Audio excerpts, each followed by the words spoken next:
Buenos días, señor instructor y compañeros. Nosotros somos el grupo número 5 y nos correspondió el artículo 20.11 al 20.19 del reglamento RETI. El artículo 20.11 del reglamento RETI son las cintas aislantes eléctricas. Para efectos en el presente reglamento, las cintas termoplásticas, ya sean en PVC o en polietileno, o también las bandas usadas como aislamiento eléctrico sobre empalmes, cuyos cables no deben pasar los 80 grados Celsius en instalaciones eléctricas. Estas instalaciones deben tener un nivel de 600 voltios de tensión y deben cumplir los requisitos adaptados a las normas IEC 60453, la NTC 1023, la NTC 2208, la NTC 3302, la UL 510 y la ASTM D1000.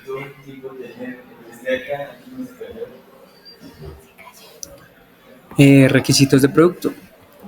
Los requisitos de producto dicen que cada rollo debe estar aislado con un efecto telescópico y de distorsión. Sus bordes deben estar rectos y siempre continuos.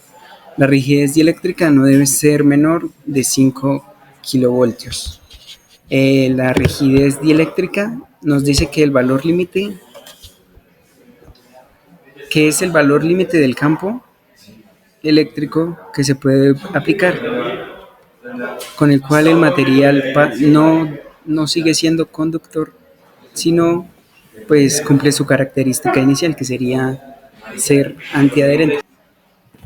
Siguiente característica o requisito: el material de la cinta debe ser autoextinguible. Esto significa que esta cinta se puede apagar por sí sola sin necesidad de algún tipo de implemento para apagar.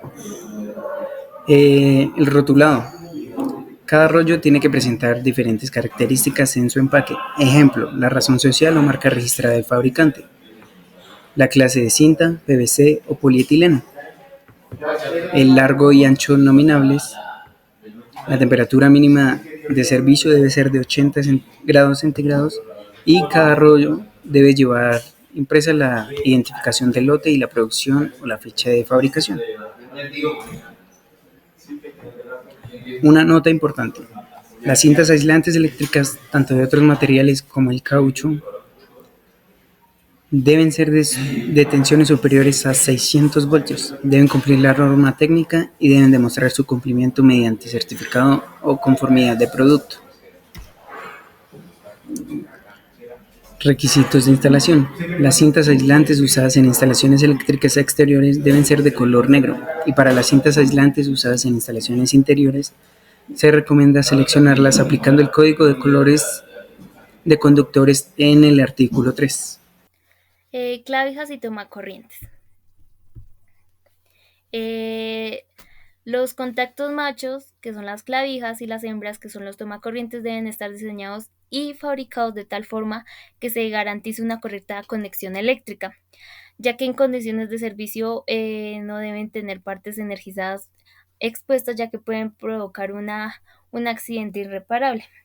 Los tomacorrientes deben estar construidos de tal manera que no acepten una clavija de corriente y tensión mayor a los que fueron instalados, pero sí pueden aceptar una tensión y una corriente menores a los que fueron instalados.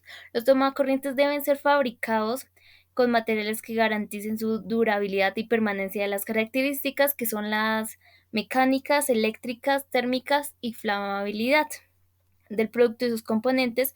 Estos también deben tener las mismas características, de modo que exista la posibilidad de que su envejecimiento natural no se vea afectado y no altere su desempeño y su seguridad para los que fueron diseñados y construidos. En la segunda diapositiva, los tomacorrientes deben ser suministrados e instalarse con su respectiva placa, tapa o cubierta destinada a evitar el contacto directo de los energizantes. Esto se debe a que es una alta tensión de impacto al momento de conectar la clavija y el tomacorrientes. Los tomacorrientes polarizados o con polo a tierra deben tener identificaciones mediante letras, símbolos o colores. También los terminales que son neutros y de tierra, y sin saber si son trifásicos. Los terminales donde se deben conectar las fases también deben tener sus símbolos y sus marcas con colores. En los tomacorrientes monofásicos, al terminar la fase, es el plano más corto y esa debe ser la fase. Las partes destinadas a la conducción de corriente deben ser fabricados de cobre o sus aleaciones, pero en materiales ferrosos se exceptúan este requisito de tornillos, remaches o similares destinados solamente a la fijación mecánica de componente o que apriete los cables. En nuestra tercera diapositiva, las resistencias de aislamiento deben ser mayores a 5 megaohmios, tanto para el tomacorrientes como para la clavija. Entre los puntos eléctricos de diferente polaridad, también entre el punto del cuerpo del dispositivo. El rotulado, las clavijas y los tomacorrientes deben tener ciertas marcaciones con las siguientes características. La primera es la razón social o la fabricación de quien instaló el tomacorrientes o diseñó la clavija. Estos debe tener una corriente nominal que debe ser medida en amperios, una tensión nominal y por último identificación de polaridades si lo aplica. Los tomacorrientes se deben identificar mediante el uso de colores y marcaciones respectivas al cuerpo del mismo, dependiendo de su funcionamiento. Los tomacorrientes con tierra aislada para conexión a equipo sensible deben estar identificados con un triángulo de color naranja. Los tomacorrientes de grado hospitalario deben tener como identificación un punto verde en el exterior y aparte deben ser certificados para su uso. En la siguiente diapositiva vemos otro tipo de tomacorriente que son los tomacorrientes cuando deben ser instalados en lugares húmedos. Estos deben tener un grado de encerramiento, como le dice ahí, IP, adecuado para su aplicación y condición, pues depende de lo que necesitemos y cuánta humedad haya en el lugar. Los tomacorrientes instalados en lugares de mucha lluvia, que están expuestos a mucha lluvia o salpicadura de agua, deben estar cubiertos por una cubierta adecuada a prueba de salpicaduras de agua, como lo dije anteriormente. En el siguiente podemos ver que donde se tenga la presencia, puede ser en un hogar o una escuela, la presencia de niños menores de 3 años, los terminales de las tomacorrientes deben ser protegidos porque los niños suelen meter objetos en el tomacorriente o, si el tomacorriente queda expuesto, el niño puede sentir curiosidad y meter la mano, que puede pasar algo. Entonces por eso pues hay que tenerle protección al tomacorriente para que el niño no pueda introducir objetos y que no hagan contacto con partes energizadas del tomacorriente. Bueno, ahora en esta diapositiva podemos ver que la forma correcta de poner un tomacorriente, si el tomacorriente se instala de forma horizontal, el contacto, como podemos ver en la imagen, si el tomacorriente se pone de manera horizontal, el contacto de neutro debe ir en la parte neutro, va arriba, ¿sí? Y si lo ponemos de manera vertical, la parte de tierra va hacia arriba.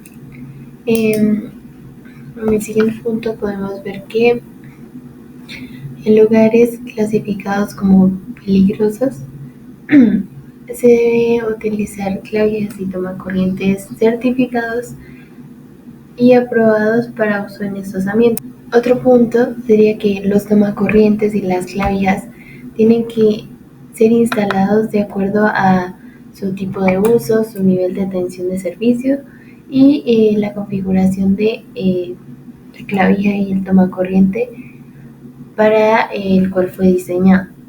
O sea, no se puede usar al azar si no tiene un diseño en específico para poderse usar. Y el siguiente punto, las clavijas y los tomacorrientes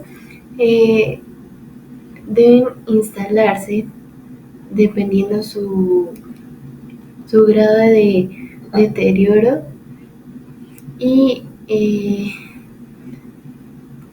que su grado de deterioro en el encerramiento requerido, dependiendo de cómo esté hecho el material. La herramienta de clavija o tomacorriente. En lugares que están sometidos a inundaciones muy frecuentes, la altura del tomacorriente debe superar muy frecuentemente el nivel de la inundación para evitar accidentes por su nivel de energía que debe tener el tomacorriente. Extensiones y multitomas. Tomacorriente y clavija. Al tomacorriente se le dice hembra y a la clavija se le dice macho. Estos deben estar diseñados y fabricados de tal forma que garanticen una buena conexión eléctrica. Reglas de fabricación. Como primera regla tenemos que la resistencia de aislamiento no debe ser menor de 5 megaohmios tanto para el tomacorriente como para la clavija. Eso que se observa ahí de la imagen, que es un Megger, es un instrumento que se utiliza para medir la resistencia de aislamiento entre cables y bobinados.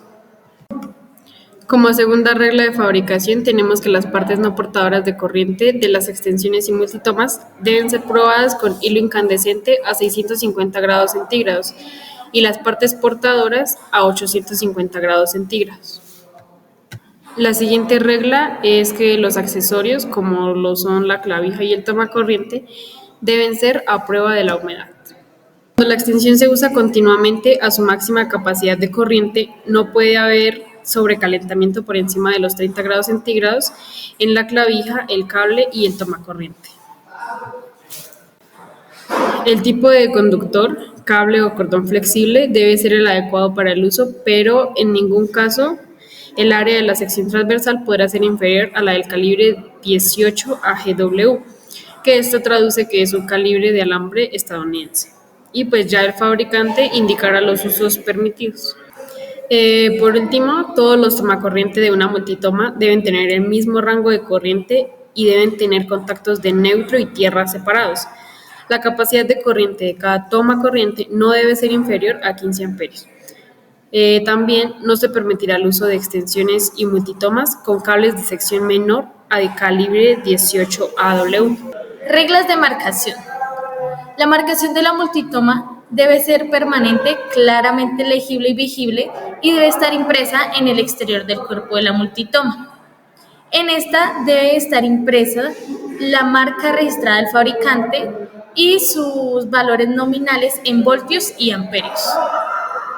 El cable o cordón flexible usados en extensiones y multitomas debe estar marcado en sobrerelieve, bajo relieve o en tinta permanente, en donde por lo menos esté la siguiente información: número de conductores, calibre del conductor y tipo de aislamiento.